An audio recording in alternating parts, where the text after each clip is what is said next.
Hi friends, हम आ चुके हैं आज की वीडियो में। चलिए स्टार्ट करते हैं। आज का टॉपिक है किरमिच की गेंद। चलिए स्टार्ट करते हैं।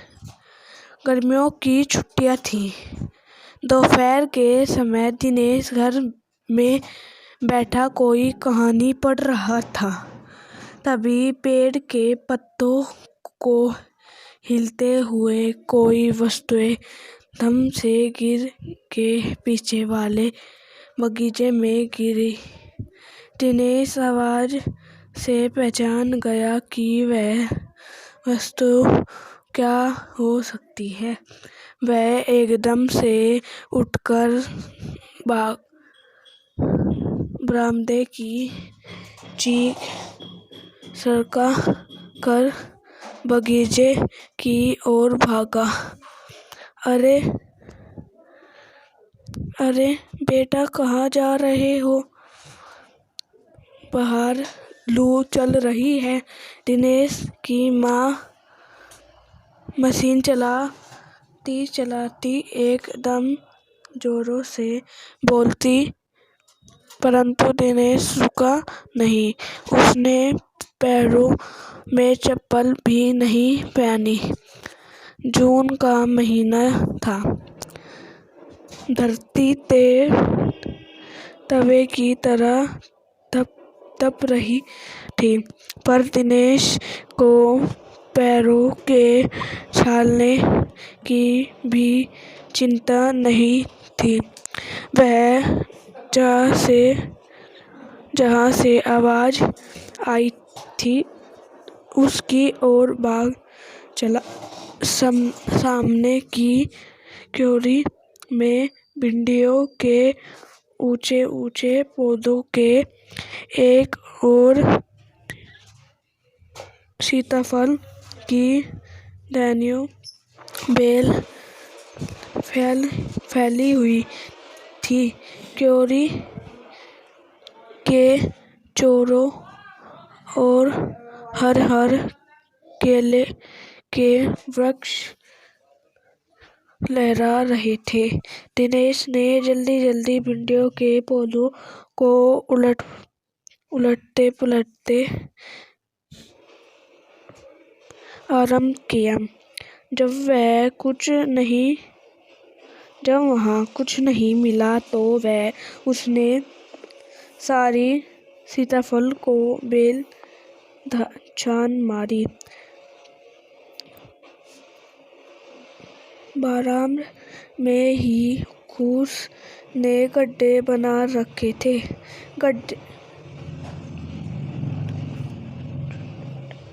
टूटते जब उसकी निगाहें उधर गई तो उन्होंने देखा कि गड्ढों के ऊपर ही एक बिल्कुल नई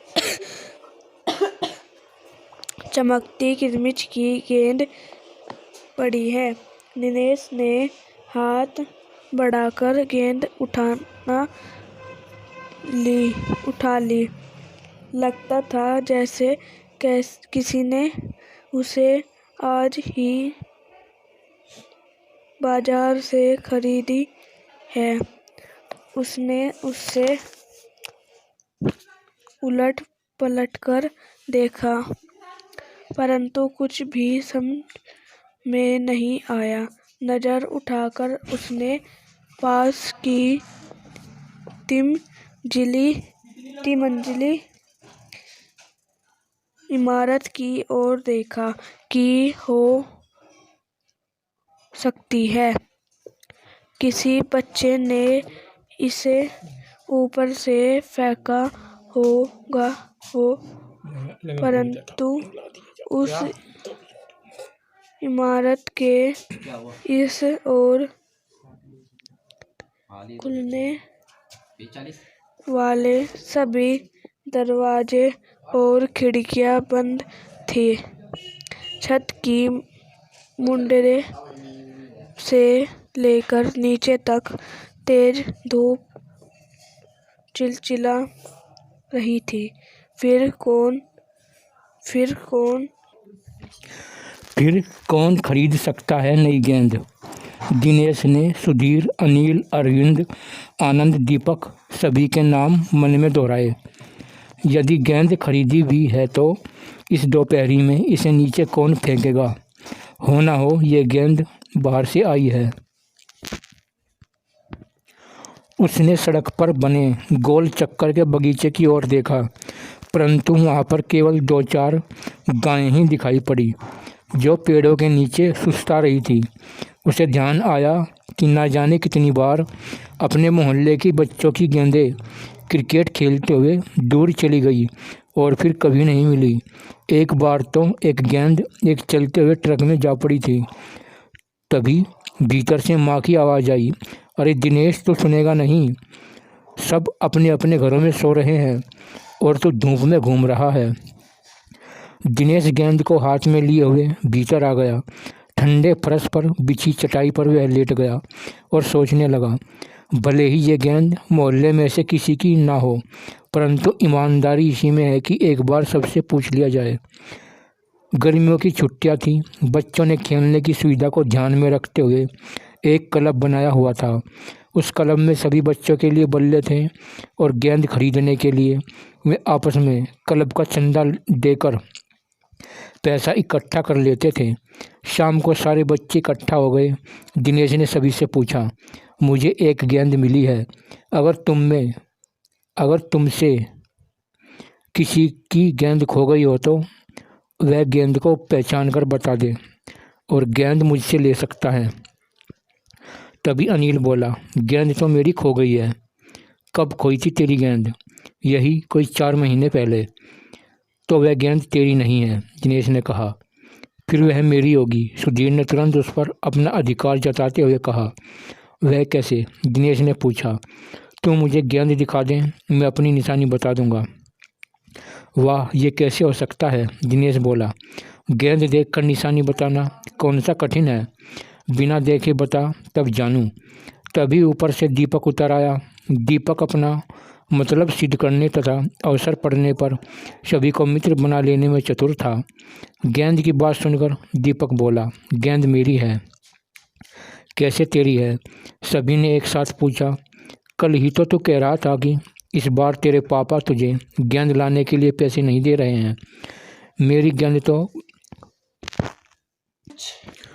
5 महीने पहले खोई थी, दीपक ने कहा। जब बड़े भैया की शादी हुई थी ना, तभी सुनील ने मेरी गेंद छत पर से नीचे फेंक दी थी।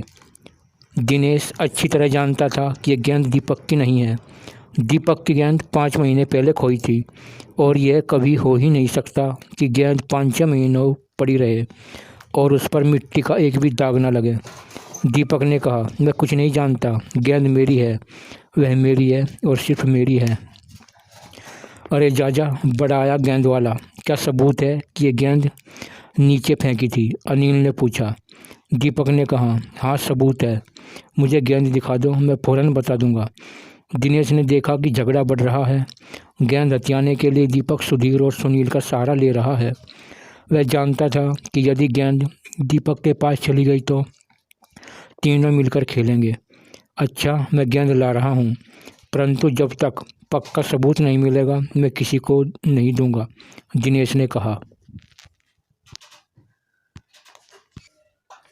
गेंद आ गई। दीपक उसे देखते ही बोला, यह मेरी है, यह है मेरी गेंद। यह लाल रंग का निशाना मेरा ही गेंद पर था।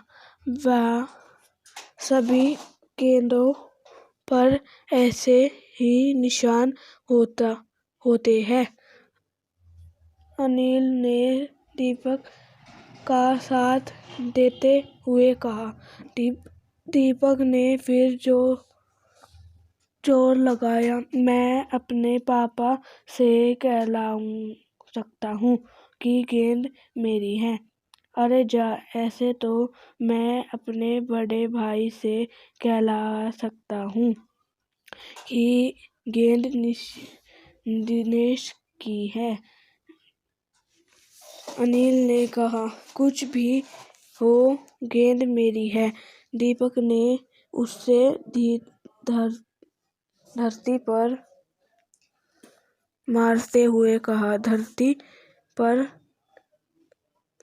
टप्पा पड़ते हुए मेरी गेंद में से ऐसे ही आवाज आती थी। मेरी साथ आवाज चल दुकानों पर जितनी गेंद है सभी के टप्पे की आवाज ऐसी ही होगी। अनिल ने फिर उसकी बात काट दी। अच्छी बात है तो मैं इस सड़क पर फेंक दूंगा, देखो कैसे कोई लेगा। दीपक ने जैसे ही गेंद को सड़क पर फेंकने के लिए हाथ उठाया कि अनिल और दिनेश ने उसे पकड़ लिया। अब दीपक ने रुआसे होते हुए अपने अंतिम हथियार आजमाया। बहुत बोला, यह तो गेंद मुझे दे दो, नहीं तो मैं इसके पैसे सुनील से लूंगा। अब तो सुनील, दीपक और सुधीर का गुट मजबूत होने लगा था। तीनों का ही कहानी था कि गेंद दीपक की है और उसे ही मिलनी चाहिए। दिनेश तब तक चुप था। वास्तव में दिनेश का मन उस समय सबके साथ मिलकर उस गेंद से खेलने का कर रहा था। बोला, अब चुप भी रहो, झगड़ा बाद में कर लोगे। अपने अपने बल्ले ले आओ, पहले खेल ले। 5 मिनट में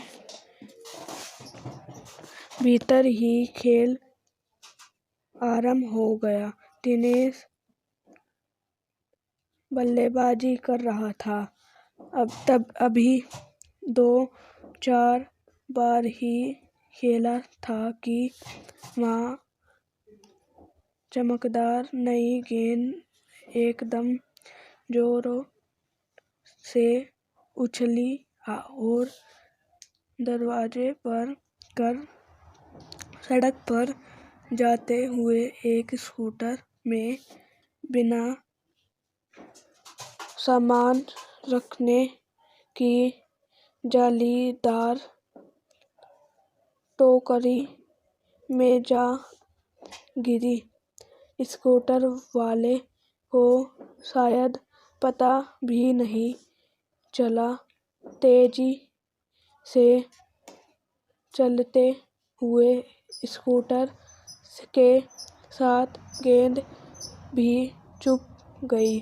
बच्चे पहले तो चिल्लाते हुए स्कूटर के पीछे भागे, परंतु जल्दी ही सब रुक गया। वह समझ गए थे कि स्कूटर के पीछे भागना बेकार है। एक पल के लिए सभी एक दूसरे की ओर देखे और फिर सभी ठहाका मार कर हंस पड़े। धन्यवाद। वीडियो अच्छी लगी तो लाइक, सब्सक्राइब एंड चैनल को बेल आइकन करें।